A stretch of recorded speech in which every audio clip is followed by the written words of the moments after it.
विद्यार्थी मित्रांनो सर्वांचं स्वागत आहे YBD अकॅडमी या मराठी एज्युकेशनल YouTube चॅनलवरती। मित्रांनो जीएमसी कोल्हापूर या पदाची पदभरती येऊन अर्ज करायला सुरुवात झालेली आहे। याच्यामध्ये वेगवेगळे बदल करण्यात आलेले आहे। संपूर्ण माहिती आजच्या व्हिडिओमध्ये मी तुम्हाला सांगणार आहे। फक्त व्हिडिओ शेवटपर्यंत बघायचा आहे। तर या ठिकाणी तुम्ही स्क्रीनवरती बघू शकता वैद्यकीय शिक्षण व औषधी द्रव्य विभाग मंत्रालय मुंबई येथून या ठिकाणी जीएमसी कोल्हापूरची जाहिरात प्रसिद्ध करण्यात आलेली आहे। तर तुम्ही कधीपासून अर्ज करू शकत आहात तर आज तारीख आहे 11 आणि 11/1/2025 पासून 31/1/2025 पर्यंत तुम्ही अर्ज करू शकत आहात। अर्ज करण्यासाठी तुमच्याकडे फक्त 20 दिवस देण्यात आलेले आहे। या भरतीबद्दल डिटेल्स मध्ये चर्चा करणार आहोत। मागे जीएमसी नागपूर आणि जीएमसी धुळेची जाहिरात आलेली होती। त्याच्यामध्ये आपल्या नोट्सचा मोठ्या प्रमाणामध्ये विद्यार्थ्यांना फायदा झालेला होता। आपल्या नोट्स तुम्ही कशा प्रकारे घेऊ शकता पूर्ण पुढे डिटेल्स मध्ये मी तुम्हाला सांगणार आहे। आता सर्वात पहिल्यांदा मी तुम्हाला सांगतो ही जाहिरात पहिल्यांदा आली होती बघू शकता ऑक्टोबर महिन्यामध्ये जाहिरात आलेली होती। त्याच्यानंतर आचारसंहिता लागल्यामुळे हे फॉर्म कॅन्सल करण्यात आलेले होते। फॉर्म भरता येणार नव्हते। त्याच्यामध्ये वेळापत्रकामध्ये बदल करून त्यांनी सांगितले होते की त्याच्यामध्ये नंतर त्याच्यामध्ये लवकर अर्ज प्रक्रिया लवकर सुरू करू आणि आता ती अर्ज प्रक्रिया सुरू झालेली आहे। या जाहिरात बद्दल डिटेल्स मध्ये चर्चा करणार आहोत आणि याच्यामध्ये काय बदल झाला आहे हे देखील मी तुम्हाला पुढे सांगणार आहे। आता बदल एवढाच झालेला आहे की एक मिनिट येथे सांगून देतो जे महाविद्यालय परिचर नावाचं जे पद होतं त्याच्या एकूण 8 जागा होत्या। वेगवेगळी पदे असणार आहे आणि त्याचं पेमेंट आधी किती दिलेलं होतं 19,900 दिले होते तर 19,900 ते 63,200 दिले होते। परंतु त्याच्यामध्ये बदल करून 15,000 ते 47,600 केले आहे म्हणजे कमी केलेले आहे। आणि जागा आधी किती होत्या आधी जागा 8 होत्या आता फक्त एकच जागा इथे ऍड केलेली आहे म्हणजे एकच जागा असणार आहे त्या पदासाठी। आणि वेगवेगळी जाहिरातीमध्ये वेगवेगळी पदे तुम्हाला इथे बघायला भेटतील। आता सर्वात महत्त्वाचे जे पद आहे याच्यामध्ये बदल करण्यात आलेले आहे ते मी अगोदर तुम्हाला सांगून देतो बघू शकता। प्रयोगशाळा परिचर महाविद्यालय एकूण 8 जागा होत्या इथे 8 जागा होत्या तर इथे 8 जागा नाहीत इथे फक्त एकच जागा तुम्ही धरायची आहे एक जागा आणि इथे पेमेंट 19,900 सोडून इथे 15,000 ते 47,000 एवढं आहे एवढा बदल करण्यात आलेला आहे। शिपाई महाविद्यालय एकूण 3 जागा पुढे या ठिकाणी डिटेल्स मध्ये बघूयात। त्याच्यानंतर मदतनीस रुग्णालय 1 जागा किरण परिचर 7 जागा शिपाई रुग्णालय 8 जागा प्रयोगशाळा परिचर येथे बघू शकता 3 जागा आणि इथे 19,000 नाही तर 15,000 इथे असं असणार आहे। त्याच्यानंतर रक्तपेढी परिचर 4 जागा आघात सेवक 5 जागा एक मिनिट त्याच्यानंतर बाह्य रुग्ण सेवक एकूण बघू शकता 7 जागा आणि सर्वात जास्त कक्ष सेवक रुग्णालय इथे एकूण 56 जागा आहेत आणि येथे आता जागा कमी झाल्या आधी 102 जागा होत्या आणि आता इथे या ठिकाणी बघू शकता 95 जागा असणार आहेत। किती जागा 95 जागा असणार आहेत बघू शकता। प्रस्तुत परीक्षेमधून भरावयाच्या गट क म्हणजेच वर्ग 4 संवर्गातील सर्व पदांचा सविस्तर तपशील परिशिष्ट मध्ये मध्ये उपलब्ध करून देण्यात आलेला आहे। या जागा तुम्ही बघायच्या आहेत डिटेल्स मध्ये कॅटेगरी वाईज खाली जागा दिलेल्या आहेत। ठीक आहे आता जी महत्त्वाची माहिती आहे तीच मी तुम्हाला या व्हिडिओमध्ये सांगणार आहे। याच्यामध्ये कोणत्याही प्रकारचा डाऊट तुमचा राहणार नाही। आधी सर्वांनी व्हिडिओ शेवटपर्यंत बघा त्याच्यानंतर जे प्रश्न असतील त्याच्यावरती तुम्ही कमेंट्स करू शकतात। ठीक आहे आता अर्ज करायला आजपासून सुरुवात झालेली आहे। फॉर्म कसा भरायचा याच्यावरती लवकरच व्हिडिओ येऊन जाईल त्याच्यावरती तुम्ही बघून घ्या। आता सर्व पदांसाठी वयाची अट किती आहे तर बघू शकता 18 ते 38 वर्षापर्यंत तुम्ही फॉर्म भरू शकत आहात। माजी सैनिकांना मोठ्या प्रमाणामध्ये सूट आणि मागासवर्गीय उमेदवार आहेत त्यांना या ठिकाणी बघू शकता 18 ते 43 वर्षापर्यंत अप्लाय करू शकत आहात। प्रकल्पग्रस्त भूकंपग्रस्त दिव्यांग असेल तर 18 ते 45 वर्षापर्यंत अप्लाय करू शकत आहात।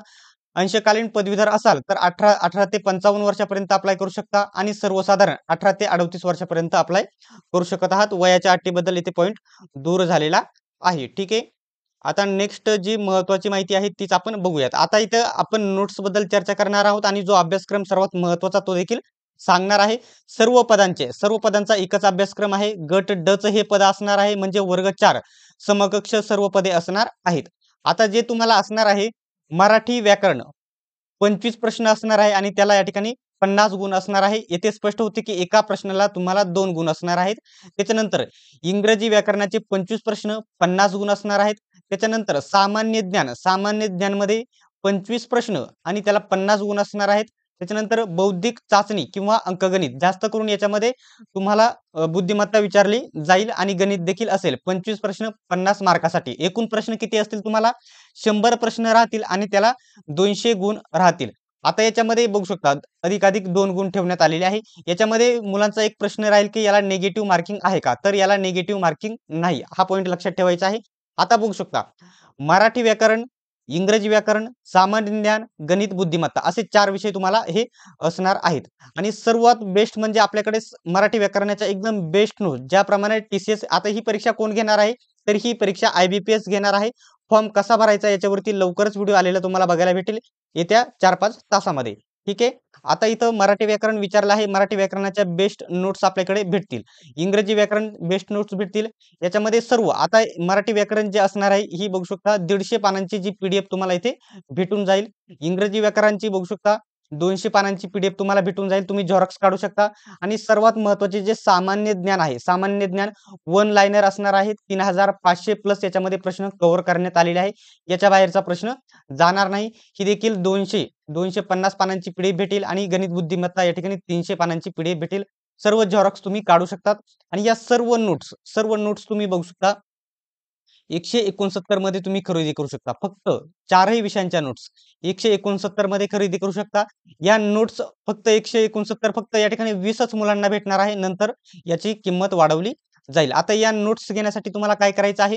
तर बघू शकता 91 39 64 31 99 या नंबरवरती 169 चं पेमेंट करून त्याच नंबरवरती स्क्रीनशॉट पाठवायचा आहे आणि जेवढ्या लवकर शक्य होईल तेवढ्या लवकर नोट्स घेऊन टाकायचे आहे.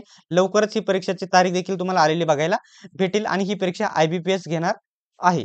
ठीक आहे. आता काही मुलांचा एकच प्रश्न राहील की या पदासाठी शैक्षणिक पात्रता काय आहे? आता ऑनलाईनद्वारे परीक्षा होणार आहे.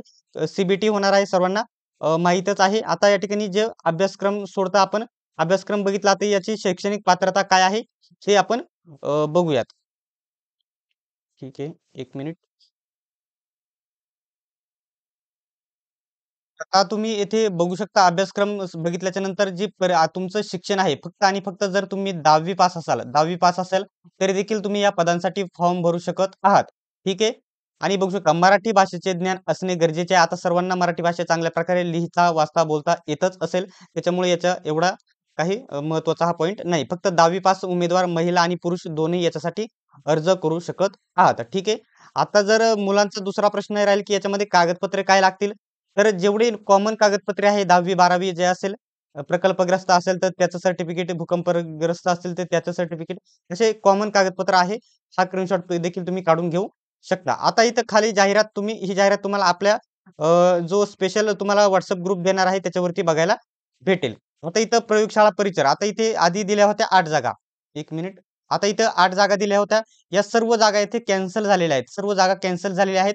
इथं एकच राखीव म्हणजे एकच ओपनची जागा आहे आणि ती सर्वसाधारण आहे. एवढाच पॉइंट लक्षात घ्या. बाकी शिपाई वगैरे सर्व कॅटेगरी वाईज पदे तुम्ही या जाहिरातीमध्ये बघून घ्यायचं आहे. फॉर्म कसा भरायचा याच्यावरती डिटेल्समध्ये व्हिडिओ थोड्या वेळामध्ये तुम्हाला बघायला भेटेल आपल्या चॅनलवरती. त्यासाठी चॅनलला सबस्क्राईब करून घेतले नसेल तर सबस्क्राईब करून घ्या. अशाच प्रकारच्या अपडेटसाठी चॅनलला आपला जो स्पेशल टेलिग्राम ग्रुप आहे तो देखील जॉइन करून घ्या. सर्वांनी व्हिडिओ शेवटपर्यंत बघितल्याबद्दल धन्यवाद. भेटूयात आपण पुढच्या व्हिडिओमध्ये.